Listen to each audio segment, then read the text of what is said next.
മുഖ്യമന്ത്രിയുടെ പൊളിറ്റിക്കൽ സെക്രട്ടറിയെയും എഡിജിപിയെയും മാറ്റാൻ സിപിഎം തയ്യാറാകണമെന്ന് ബിജെപി നേതാവ് അഡ്വക്കേറ്റ് ബി ഗോപാലകൃഷ്ണൻ. അന്വേഷണ റിപ്പോർട്ട് പുറത്തു വരുന്നതുവരെ മുഖ്യമന്ത്രിയോട് മാറി നിൽക്കാൻ പറയാൻ എം.വി. ഗോവിന്ദൻ തയ്യാറാകണം. മാർക്സിസ്റ്റ് പാർട്ടി നടക്കുന്നത് കൊട്ടാര വിപ്ലവമാണ്. തൃശൂർ പൂരം അട്ടിമറിക്കാൻ പോലീസ് സ്ഥലത്ത് ഗൂഢാലോചന നടന്നു എന്നത് പി.വി. അൻവർ പറഞ്ഞതായി കൂടി ബി ഗോപാലകൃഷ്ണൻ ചൂണ്ടിക്കാട്ടി. വാസ്തവത്തിൽ എം.വി. ഗോവിന്ദൻ എന്ന പാർട്ടി സെക്രട്ടറിക്ക് നട്ടലുണ്ടെങ്കിൽ എഡിജിപിയെ മാറ്റാനും പൊളിറ്റിക്കൽ സെക്രട്ടറി ശശിയെ മാറ്റാനും മുഖ്യമന്ത്രി ഈ അന്വേഷണം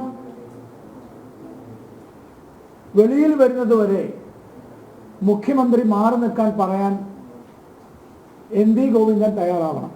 മാർക്സിസ്റ്റ് പാർട്ടിയിലെ കൊട്ടാര വിപ്ലവം രൂക്ഷമാകുന്നതിൻ്റെ തെളിവാണ് പി.വി. അൻവറുടെ വെളിപ്പെടുത്തലും ജയരാജനെ പറഞ്ഞയക്കലും. തൃശൂർ പൂരം അട്ടിമറിക്കാൻ പോലീസിന്റെ തലപ്പത്ത്